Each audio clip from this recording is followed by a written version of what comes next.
അപ്പോൾ നമ്മൾ തയ്യാറാക്കാൻ പോകുന്നത് നെല്ലിക്ക ഡേറ്റ്സ് ഡ്രൈ പിക്കിളാണ്. അതിന് ആദ്യം തന്നെ നമുക്ക് നെല്ലിക്ക ഒന്ന് വേവിച്ചെടുക്കണം. ഞാൻ നെല്ലിക്ക കുറച്ച് മഞ്ഞൾപ്പൊടിയും ഉപ്പും ചേർത്തിട്ട് നല്ലതുപോലെ ഒന്ന് വേവിച്ചെടുക്കുന്നുണ്ട്. ആദ്യം ഒരു 1/2 ടീസ്പൂൺ മഞ്ഞൾപ്പൊടിയും ആവശ്യത്തിന് ഉപ്പും ചേർത്തിട്ടുണ്ട്. നല്ലതുപോലെ ഒന്ന് തിളച്ച് ഒരു 10 മിനിറ്റ് തിളച്ചാൽ മതി. നെല്ലിക്ക പെട്ടെന്ന് വെന്ത് കിട്ടും. വെന്തതിന് ശേഷം വെള്ളം ഊറ്റിക്കളഞ്ഞിട്ട് ഓരോ അല്ലിയായിട്ട് അടർത്തി എടുത്തിട്ടുണ്ട്. ഞാനിപ്പോൾ അച്ചാർ ഇടുന്നത് നല്ലെണ്ണയിലാണ്. നല്ലെണ്ണ ഉണ്ടെങ്കിൽ അത് തന്നെ യൂസ് ചെയ്യുക, അച്ചാർ കേടുകൂടാതിരിക്കും. ഇല്ലെങ്കിൽ വേറെ ഏതെങ്കിലും വെജിറ്റബിൾ ഓയിൽ യൂസ് ചെയ്യുക. ഇതിലേക്ക് കടുക് ഇട്ടതിന് ശേഷം നമുക്കിതിലേക്ക് ഇഞ്ചി, വെളുത്തുള്ളി, പച്ചമുളക് ചേർത്ത് കൊടുക്കണം. ഒരു മീഡിയം സൈസ്ഡ് ഇഞ്ചി, 5 പച്ചമുളകും 10 അല്ലി വെളുത്തുള്ളി, വലിയ അല്ലി വെളുത്തുള്ളിയാണ് ഞാൻ എടുത്തിരിക്കുന്നത്. അച്ചാറിനൊക്കെ വെളുത്തുള്ളി കുറച്ച് കൂടുതൽ ഇടുന്നത് തന്നെയാണ് നല്ലത്. അപ്പോൾ ഇത്രയും ചേർത്ത് കൊടുത്ത് നമുക്ക് നല്ലതുപോലെ ഒന്ന് ഇളക്കിയെടുക്കാം. അതിനുശേഷം ഇതിലേക്ക് ആവശ്യത്തിന് ഉപ്പ് കൂടെ ചേർത്ത് നല്ലതുപോലെ ഇളക്കിയെടുക്കാം. ഇഞ്ചി, വെളുത്തുള്ളി, പച്ചമുളക് എല്ലാം ഒരു ലൈറ്റ് ഗോൾഡൻ കളർ ആകുന്നവരെ നമുക്ക് വെയിറ്റ് ചെയ്യാം. അതിനുശേഷം ഇതിലേക്ക് ആവശ്യത്തിന് കറിവേപ്പില ചേർക്കാം. കറിവേപ്പിലയൊക്കെ ഇച്ചിരി കൂടുതൽ ചേർക്കുന്നതിനാണ് നല്ലത്. നമ്മുടെ അച്ചാറിന് നല്ലൊരു ഫ്ലേവർ ആയിരിക്കും. അതിനുശേഷം നമുക്ക് ഇതിലേക്ക് പൊടി ചേർക്കാം. 1/2 ടീസ്പൂൺ മഞ്ഞൾപ്പൊടി, 1.5 ടേബിൾ സ്പൂൺ മുളക് പൊടി, 1/2 ടീസ്പൂൺ ഉലുവാപ്പൊടി, പിന്നെ വേണ്ടത് കായപ്പൊടിയാണ്. 1/2 ടീസ്പൂണോളം കായപ്പൊടി കൂടി ചേർത്ത് കൊടുക്കുന്നുണ്ട്. അപ്പോൾ ഈ 4 പൊടികളാണ് ഞാൻ ഇതിലേക്ക് ചേർത്തിരിക്കുന്നത്. അച്ചാറപ്പൊടിയുടെ ഒന്നും ഒരു ആവശ്യമില്ല.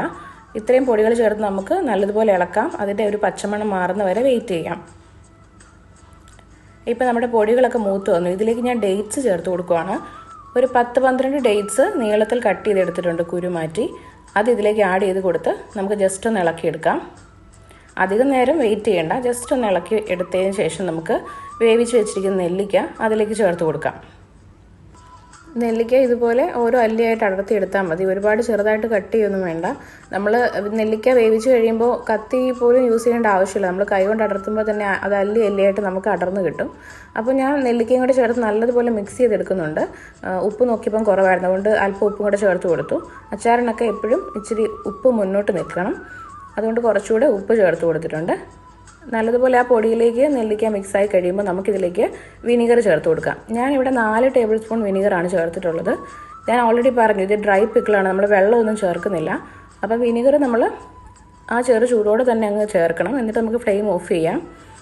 എന്നിട്ട് നല്ലതുപോലെ ഇളക്കിയെടുക്കാം. ഇതാ ഇപ്പം നമ്മുടെ നെല്ലിക്ക ഡേറ്റ്സ് ഡ്രൈ പിക്കിൾ ഇവിടെ റെഡി ആയിട്ടുണ്ട്. നമുക്കിത് എത്ര നാൾ വേണമെങ്കിലും സൂക്ഷിക്കാം, കാരണം നമ്മൾ വെള്ളമൊന്നും ചേർക്കാത്തതുകൊണ്ട് ചീത്തയാകാതെ കേടുകൂടാതിരിക്കും. അടുത്തായിട്ട് നമ്മൾ തയ്യാറാക്കാൻ പോകുന്നത് മിക്സ്ഡ് വെജിറ്റബിൾ അച്ചാറാണ്. അപ്പോൾ അതിന് വേണ്ടിയിട്ട് നമുക്ക് ഇഷ്ടമുള്ള വെജിറ്റബിൾസൊക്കെ യൂസ് ചെയ്യാം. ഞാനിവിടെ എടുത്തിരിക്കുന്നത് ഒരു ക്യാരറ്റ്, പകുതി ബീട്രൂട്ട്, ഒരു 5-6 ബീൻസ്, പിന്നെ ഒരു ചെറിയ പീസ് ക്യാപ്സിക്കം. ഇതെല്ലാം നമ്മൾ വളരെ ചെറിയ പീസുകളായിട്ട് കട്ട് ചെയ്തെടുക്കുക.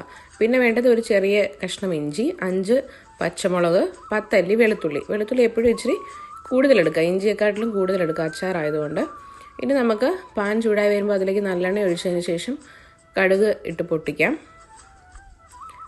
അതിനുശേഷം നമുക്കൊരല്പം ഉലുവ കൂടി ചേർത്ത് കൊടുക്കാം. നമ്മൾ ഓൾറെഡി പൊടികൾ ചേർക്കുമ്പോൾ ഉലുവാപ്പൊടിയൊക്കെ ചേർക്കുന്നുണ്ട്, എങ്കിലും ഒരല്പം ഉലുവ കൂടി ചേർക്കുന്നത് നല്ലതാണ്. അതിനുശേഷം ഇതിലേക്ക് നമുക്ക് ഇഞ്ചി, വെളുത്തുള്ളി, പച്ചമുളക് ആഡ് ചെയ്ത് കൊടുക്കാം. നല്ലതുപോലെ ഒന്ന് വഴണ്ട് വരുന്നവരെ, അതിനൊരു ചെറിയ ഗോൾഡൻ കളർ ആകുന്നവരെ നമുക്ക് ഒന്ന് ഇളക്കിക്കൊണ്ടിരിക്കാം. വെജിറ്റബിൾസ് നമ്മുടെ ഇഷ്ടം അനുസരിച്ച് നമുക്ക് എടുക്കാം. ക്യാപ്സിക്കത്തിൻ്റെ ടേസ്റ്റ് ഇഷ്ടമില്ലാത്തവർക്ക് അത് അവോയ്ഡ് ചെയ്യാം. മാങ്ങ ഇഷ്ടമുള്ളവർക്കാണെങ്കിൽ മാങ്ങ ഇതിൻ്റെ കൂടെ ആഡ് ചെയ്യാം.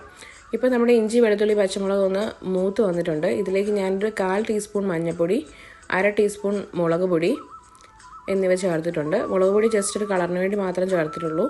പിന്നെ 1/4 ടീസ്പൂൺ ഉലുവാപ്പൊടി, 1/4 ടീസ്പൂൺ കായപ്പൊടി. ഇത്രയും സാധനങ്ങൾ ചേർത്ത് നമുക്ക് നല്ലതുപോലെ ഒന്ന് മിക്സ് ചെയ്തെടുക്കാം. നമ്മൾ എടുക്കുന്ന വെജിറ്റബിൾസിൻ്റെ അളവിനനുസരിച്ച് പൊടി അഡ്ജസ്റ്റ് ചെയ്യാം. അതൊന്ന് മൂത്ത് വരുമ്പോൾ അതിലേക്ക് നമുക്ക് നമ്മൾ അരിഞ്ഞു വെച്ചിരിക്കുന്ന പച്ചക്കറികൾ ചേർത്ത് കൊടുക്കാം. വളരെ ചെറിയ പീസസ് ആയിട്ട് വേണം നമ്മൾ പച്ചക്കറികൾ കട്ട് ചെയ്തെടുക്കാൻ, എങ്കിൽ മാത്രമേ നമുക്കതൊന്ന് വെന്ത് കിട്ടുകയുള്ളൂ. ഇനി നമുക്ക് നല്ലതുപോലെ ആ പൊടികളിലേക്ക് മിക്സ് ചെയ്തെടുക്കാം. ആവശ്യത്തിന് ഉപ്പ് കൂടെ ചേർക്കാം. ഉപ്പ് ഞാൻ ഇപ്പോഴാണ് ചേർത്തത്, പച്ചക്കറികൾ ആഡ് ചെയ്തതിന് ശേഷമാണ് ഉപ്പ് ചേർത്തത്. എന്നിട്ട് നല്ലതുപോലെ ഒന്ന് മിക്സ് ചെയ്തെടുക്കാം. ഇതിലേക്ക് നമുക്ക് ആവശ്യത്തിന് കറിവേപ്പില കൂടി ചേർത്ത് കൊടുക്കാം. കറിവേപ്പിലയൊക്കെ നമുക്ക് കുറച്ച് കൂടുതൽ തന്നെ ചേർത്ത് കൊടുക്കാം. അച്ചാറല്ലേ, നല്ലൊരു ഫ്ലേവറിന് കറിവേപ്പില കൂടുതൽ ചേർക്കുന്നത് നല്ലതാണ്. ഇനി നമുക്ക് ഇതിലേക്ക് ഒരല്പം വെള്ളം ചേർത്ത് കൊടുക്കണം. ഞാനിവിടെ തിളപ്പിച്ച വെള്ളമാണ് ചേർത്ത് കൊടുക്കുന്നത്. ഒരു 5 ടേബിൾ സ്പൂണോളം വെള്ളം ചേർത്ത് കൊടുത്തിട്ടുണ്ട്. പച്ചക്കറിയല്ലേ, അപ്പം നമുക്കതൊന്ന് വെന്ത് കിട്ടണമെങ്കിൽ ഒരല്പം വെള്ളം ചേർത്ത് കൊടുക്കണം. അപ്പം വെള്ളം ചേർക്കുമ്പോൾ എപ്പോഴും തിളപ്പിച്ച വെള്ളം തന്നെ ചേർത്ത് കൊടുക്കുക. ഇതിലേക്ക് പച്ചവെള്ളം ചേർക്കാതിരിക്കുക. തിളപ്പിച്ച വെള്ളം തന്നെ ചേർക്കുന്നതാണ് നല്ലത്. പച്ചക്കറി ഏകദേശം വെന്ത് വന്നിട്ടുണ്ട്. ഇതിലേക്ക് നമുക്ക് വിനീഗർ ചേർത്ത് കൊടുക്കാം. ഞാനിവിടെ 2 ടേബിൾ സ്പൂണോളം വിനാഗിരിയാണ് ചേർത്ത് കൊടുത്തിട്ടുള്ളത്. നമ്മൾ എടുക്കുന്ന പച്ചക്കറിക്ക് അനുസരിച്ച് നമുക്ക് അളവ് അഡ്ജസ്റ്റ് ചെയ്യാം. വിനാഗിരി കൂടെ ചേർത്ത് നല്ലതുപോലെ ഒന്ന് മിക്സ് ചെയ്തെടുക്കാം. അപ്പോൾ നമ്മുടെ മിക്സ്ഡ് വെജിറ്റബിൾ അച്ചാർ ഇവിടെ റെഡി ആയിട്ടുണ്ട്. നമ്മളൊരു ഒരാഴ്ച മുമ്പെങ്കിലും ഇതൊക്കെ ഉണ്ടാക്കി വെക്കാൻ പറ്റുന്ന സാധനങ്ങളാണല്ലോ അച്ചാറുകളൊക്കെ. അപ്പോൾ നമ്മൾ ഒരാഴ്ച മുമ്പൊക്കെ പ്രിപ്പയർ ചെയ്ത് വെക്കുക. സദ്യയുടെ സമയത്ത് നല്ല പാകമായിട്ട് നമുക്ക് കിട്ടും. നല്ല ടേസ്റ്റിയാണ്. എല്ലാവരും ഒന്ന് ട്രൈ ചെയ്ത് നോക്കുക. വീഡിയോ ഇഷ്ടമായെങ്കിൽ ലൈക്ക് ചെയ്യാനും ഷെയർ ചെയ്യാനും മറക്കല്ലേ. അതുപോലെ എൻ്റെ ചാനൽ ഇഷ്ടമായെങ്കിൽ ഒന്ന് സബ്സ്ക്രൈബ് കൂടി ചെയ്തേക്കണേ. Thanks for watching.